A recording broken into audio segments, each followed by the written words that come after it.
Welcome back to Lunchtime Politics. And now to our story in brief. The Kogi State High Court sitting in Cotton Karfe has ruled that the executive and state legislature jointly or unilaterally cannot remove the Chief Judge, Justice Nasir Ajana, without recourse to the National Judicial Council, NJC. The court also declared that the Chief Registrar of the State High Court held a statutory position as the accounting officer of the judiciary and was therefore not subject to the control and supervision of either the executive or the legislature. The presiding judge, Justice Alaba Omolaye Ajilaye, made the declaration in the judgment on the suit brought against the Assembly, the governor, and 3 others by Justice Ajana and the Chief Registrar, Alhaji Yahaya Adamu. Well, let's now rejoin our guest in Abuja to get some perspective on the security situation around the state in Nigeria. Mr. Kabiru Adamu is a security expert joining us from our Abuja studio. Thank you for your time this afternoon. And thank you for having me.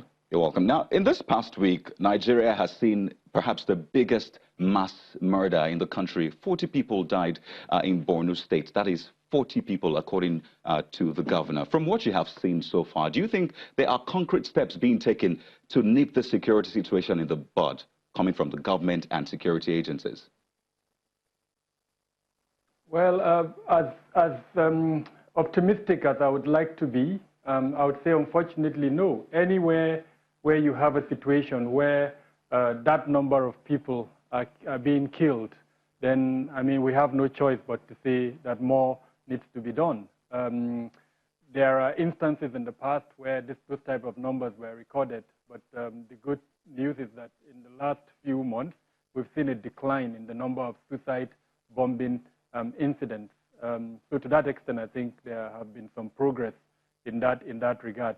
What we've seen instead is an attack on military formations, especially in the northern part of Borno. And I think that is why that particular incident happening and targeting a viewing center where people were gathered to watch a football match caught the attention of the media and all that. But that does not mean, for instance, that there were other kind of attacks have not been ongoing within Borno State.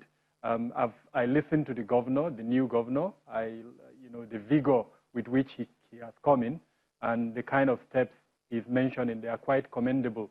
The kinetic component of the counter-insurgency approach is not the only means for tackling terrorism. Okay.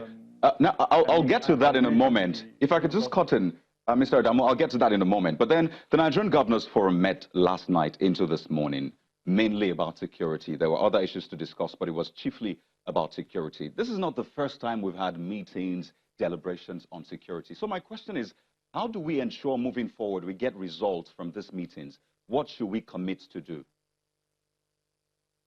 I'm of the opinion that if the government at both the federal, state, and to an extent the local level can introduce auditing as well as monitoring and evaluation functions within the security architecture and the security sector as a whole, we would see results.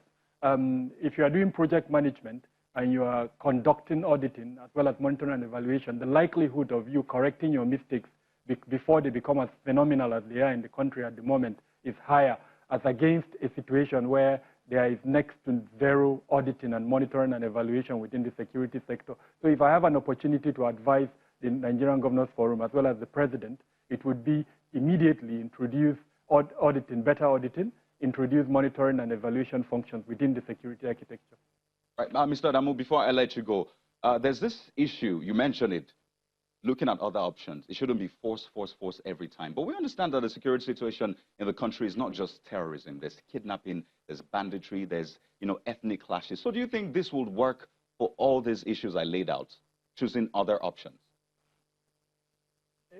Well, you have to look at the root causes of these challenges. And I'm very happy with the speech by President Buhari on June 12th, where he identified the root causes of insecurity, including population explosion, climate change, national unity or absence of it, as well as a couple of other factors, incitement by politicians. Those are, grounded factors that security experts, including myself, have identified in the past. So I was very happy when the President emphasized that. Now, looking at what, for instance, the governor of Borno State has mentioned, the Office of the National Security Advisor last year launched the Countering Violent Extremism Action Plan. At that time, we were of the opinion that the way it was launched and how it was being implemented is not going to be helpful. If you launch it by inviting only civil society organizations and development partners, right, without incorporating the role of the state as well as local government, then you are not reaching the grassroots. And unfortunately, almost 7 months down the road, that's what we've seen. Okay.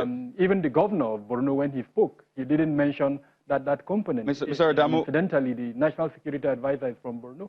Mr. Adamu, I'd like to appreciate your time. I really wish we had more time to discuss this. But thank you so much for your thoughts. We've been speaking with Mr. Kabir Adamu. He's a security expert. Now let's bring you news just coming in at this hour. The President of Benin Republic, Mr. Patrice Talon, has just arrived at the presidential villa for a private visit.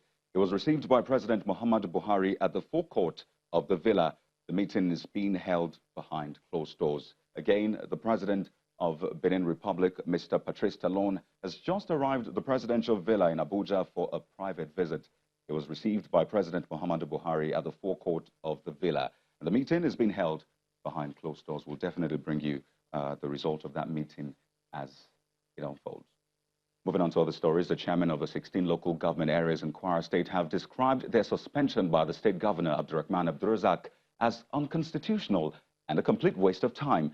Addressing journalists, Mr. Joshua Adekoye, the chairman of the Association of Local Government of Nigeria, which is an umbrella body for the chairman, noted that there is a pending court order which prohibits the government from taking such action.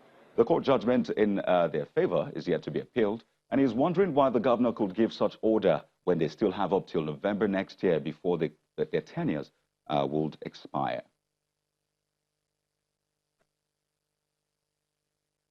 Early yesterday, the Kwara State House of Assembly passed a resolution urging the governor to suspend all the 16 local government chairmen and legislative council to allow for proper investigation into allegation of misappropriation of public funds. In adherence to that suspension, to that recommendation of the House of Assembly, the governor yesterday approved the resolution of the Assembly by suspending all the affected officials of the local government, including the Legislative Council. To other stories, the governor of Adamawa State, Mr. Omar Fintiri, has expressed disappointment and regret over the complete neglect leading to the collapse of the local government system during the immediate past government in the state.